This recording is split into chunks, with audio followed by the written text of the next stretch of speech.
Let's see right here, I guess. So you're, what was your name again? Oh, thanks. Oh. So what was your name again? Jimmy. Jimmy, nice to meet you. Okay. Shake hands. Okay, so Jimmy, right? Yeah. So how did you become homeless?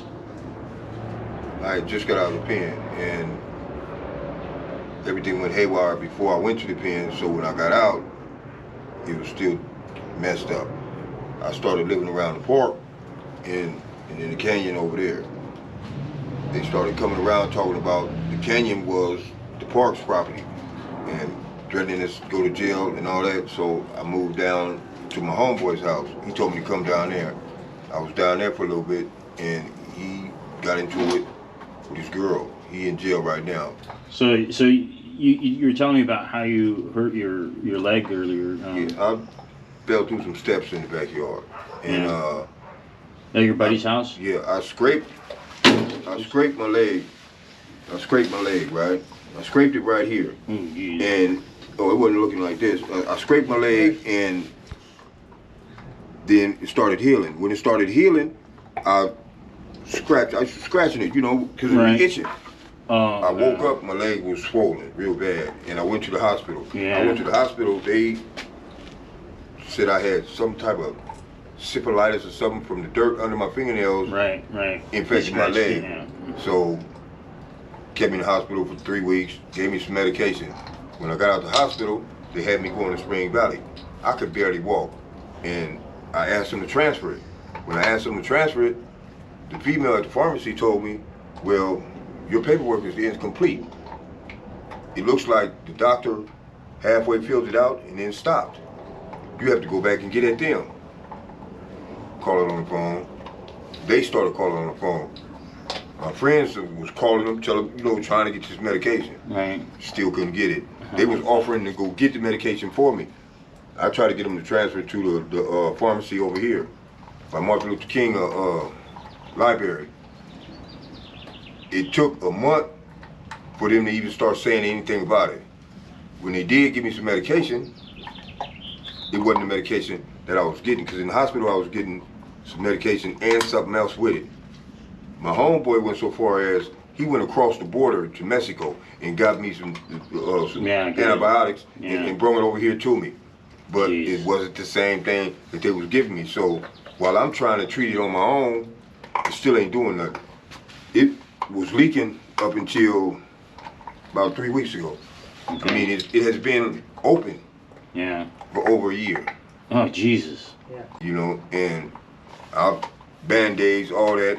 Then I just said, fuck it, and just started leaving it with nothing on it to see, and it started closing a little bit. But when I talked to even the doctor that I'm going to right now, the family clinic, he said, man, I have to really look at it to see why it hasn't healed. If you have a blood clot or something that's stopping it from healing. I said, man, I don't have diabetes, I don't have nothing. There's an infection, Yeah, so I'm still trying to figure out what it is, because my leg will go dead. I can be walking and I have to find somewhere to sit down when I start feeling it. And it has got so bad that it went from this one to now this one. My knees are starting to hurt because I've been leaning on this one so much. You're having nerves being affected? Yeah. Oh my gosh. Yeah, and I work, when I ain't been locked up, I work. It hurts that I can't go out and get a job knowing that I can be walking, trying to do something, and fall. People been trying to get me to get on county welfare.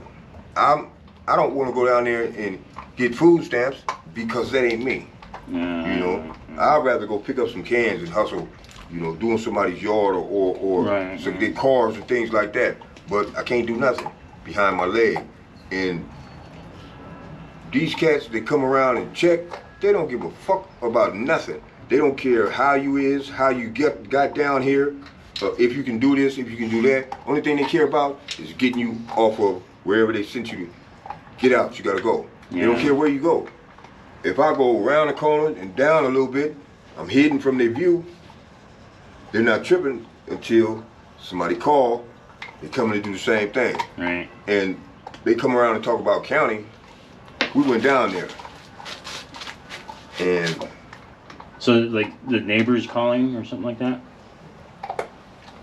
basically, because you have some people that are homeless and they be fighting with the girls and things like that. And Yeah, so they're the just noise. grouping you guys all in one, yeah. The noise will bring them there, and then it's downhill from that.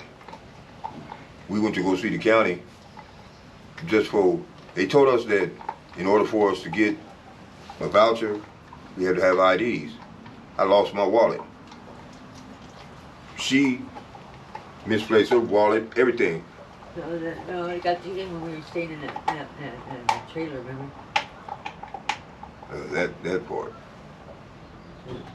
Well, we go down there, and she says it's a certain amount of time. After we give you vouchers for the IDs, you get vouchers for a hotel. Now, when she see us getting ready to get the vouchers for the IDs, the hotel thing changes. Well, you have to go to this program in order to get I think it booked. was because he didn't make the first two meetings. He did not make the first two meetings, so she didn't know I was with a black man, and it was a black lady.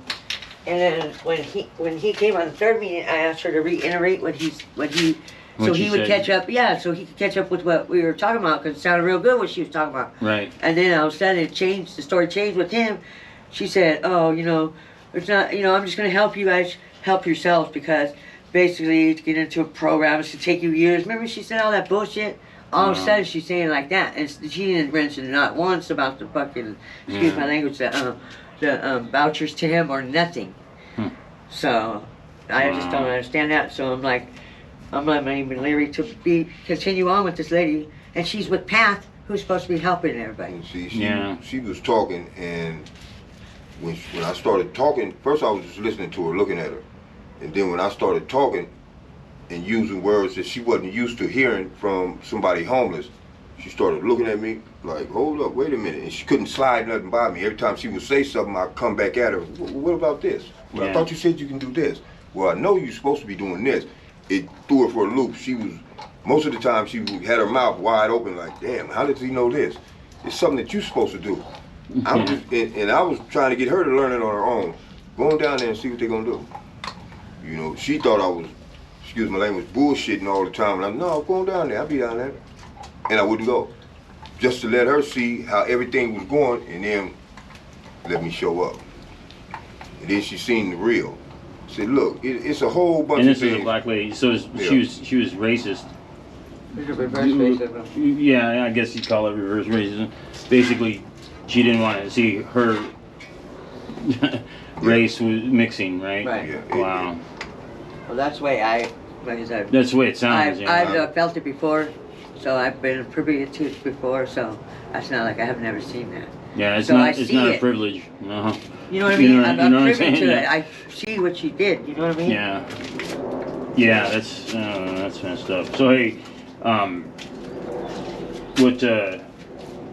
so where does it bring you now? Where are you at now That's what we're trying to figure out. with everything? And still trying to figure that part out. We go day by day. Okay. Day by day. You guys have blankets and stuff? We need blankets right now. Okay, I might have something in the car. You need shampoo and Blankets are a big thing. and right toothpaste now, and stuff like that. Toothpaste is good. Yeah, I'll get you something. I got that. So we're trying to work out the what I get donations when I get them. I can help out there. Yeah, I'm just on my last few. I'll get you some of that and then blankets. Okay. Yeah, I'm the neighborhood grandpa. Dad around here. When they have problems, they come to me, and it's driving me crazy. What did you used to do before you became homeless? Before the pen and all that. I do everything. Yeah. I got a degree in electronics. I'm certified in fiber optics. The list goes on. My father was supervisor for Brady Construction, retired. I know how to do it all and have done it all. up here and down there in the coast, everywhere around here. Mhm. You know, it's just that my leg and my circumstances stops me from being able to do anything. Yeah. Yeah. Well, we got to get that. You got to stop that. Yeah. Because what you're dealing with is losing your ability to walk. Yeah. And I mean, I'm not gonna, I'm not gonna sugarcoat it, Yep. You like Dabney? And I don't want to see that You happen. end up like Dabney. That's the only reason why. I mean, I it makes me started angry that they did what they did. That it's like, why are you even in the medical industry? All of you took an oath. You know what I mean? Oh, it pisses me off when I hear that kind of shit. Anyway, sorry about my language, but so does that sound good? We'll touch base in the morning. I can come by around 9. Yeah. And then I'll get you there, and then I'll go down to Mexico and get my teeth taken care of, whatever, and then talk to him about antibiotics or what I can do. Okay. And then whatever I need to get, I'll get down there, and then I should have something for you at least. I could stave it off a little bit. Maybe I don't know. I'm gonna discuss it with him and find out.